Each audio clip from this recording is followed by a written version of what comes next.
അച്ഛോ, അച്ഛോ, ഒരു ക്വസ്റ്റ്യൻ ചോദിക്കട്ടെ. ഈ ഫ്രഞ്ച് റെവല്യൂഷൻ എന്നാ നടന്നതെന്ന് അറിയാവോ? French revolution 1789. അതെ അതെ, കറക്റ്റ് ആൻസർ. നെക്സ്റ്റ് ഒരു ക്വസ്റ്റ്യൻ ചോദിക്കട്ടെ. ഈ സെക്കൻഡ് വേൾഡ് വാർ, രണ്ടാം ലോക മഹായുദ്ധം തുടങ്ങിയ വർഷം ഏതാണെന്നറിയോ? Second world war 1939. അതെ അതെ, കറക്റ്റ് ആൻസർ.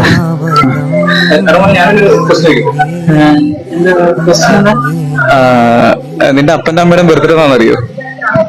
ഇല്ല, അത് അറിഞ്ഞൂടാ. വെഡിങ് ആനിവേഴ്സറി ആണെന്നറിയോ? ഇല്ല, അത് അറിഞ്ഞൂടാ. ആദ്യം അതൊക്കെ പഠിക്ക്. ഫ്രഞ്ച് റവല്യൂഷൻ വേൾഡ് വാറൊക്കെ പിന്നെ പഠിച്ചാൽ മതി.